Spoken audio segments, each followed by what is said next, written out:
Good morning and welcome to War Thunder. We're looking at It's Fixed number 11. And as you can see, we're looking at it inside the game client this time because right here at the top of It's Fixed is Hangar Delivery. All updates and fixes in War Thunder now show after login on arrival in the hangar. Like our major update changes, you won't miss a single important update. And you can see right here, this is what you're going to see. I think this is a PR coup on the part of Gaijin here. I think that by putting this in front of you, the player, that you'll be able to see that, yes, fixes are getting done, and you don't have to go chasing into the forums or the website or anywhere else, so you can see that these changes are being done. Obviously, most people are going to be just clicking right on through. They're going to go straight past to the game. But for those of us like me, who are taking a deep dive into some of these things at times, you'll find that this can be a boon, keeping those patch notes right in front of your face. So, great job on them. I think that's a good thing. You can also see these updates by clicking the question mark icon in the hangar and proceeding to update history.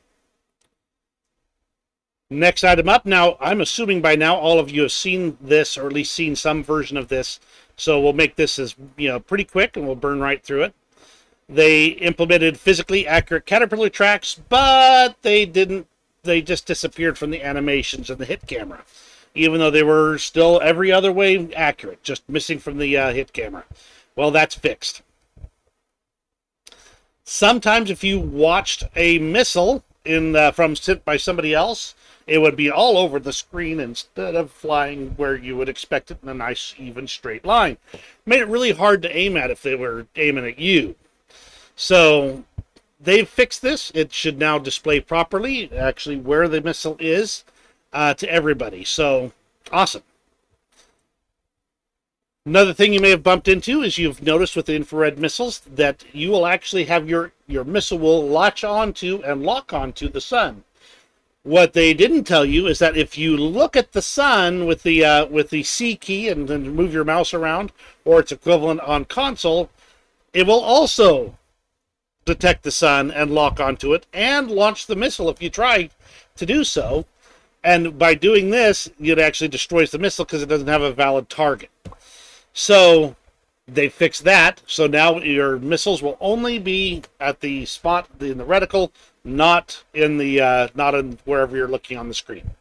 The friend or foe mechanics that you have found in binoculars and in the gunner sight are now available in the commander sight. The new commander sight will now, if you are in simulation battles and looking through it, after a few seconds, the gunner will tell you, or the commander in this case, will tell you whether there's a friend or a foe at the other end of your sights.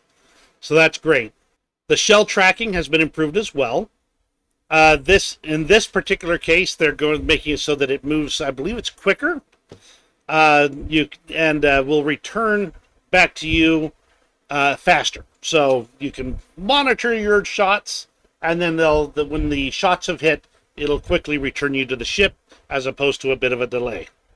Another item is that shell cards are now shown in the module window, so you can get some more detail on those things, even if you haven't researched them yet. So that's a nice little change. Shouldn't affect most people, but at least you can take a look at what you're trying to purchase. There's quite a few additional changes here in the change log, so you might want to take a quick look through them. Ones that caught my eye: the M47-105-55 has increased elevation angles. The Challenger 2 transmission operation and gear values have been specified.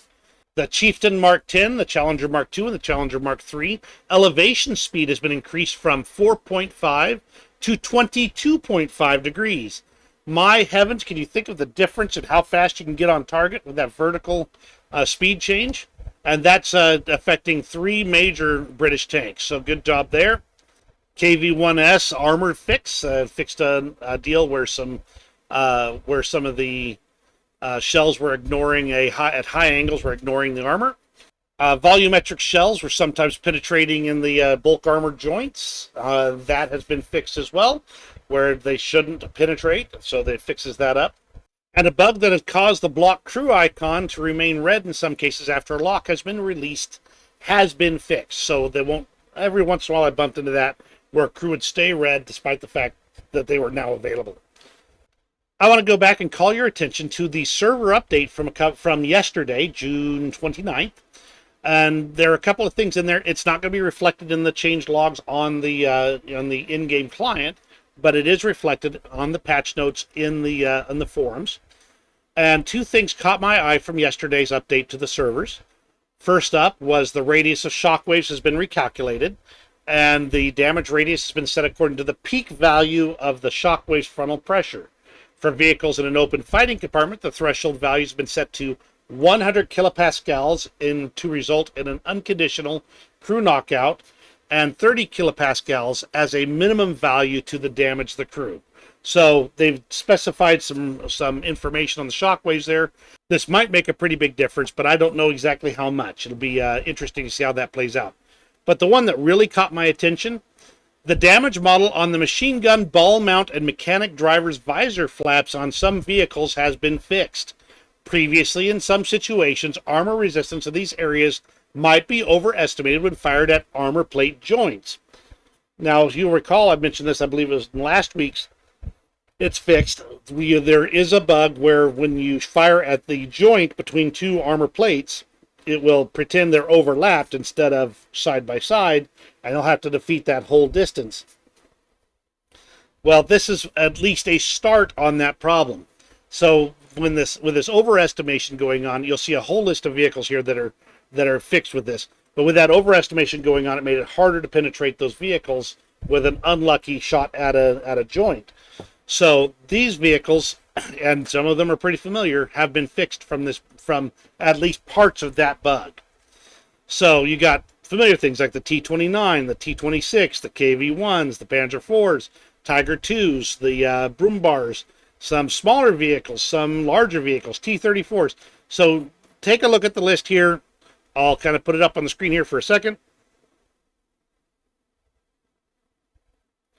And move down a little bit so you can see the rest.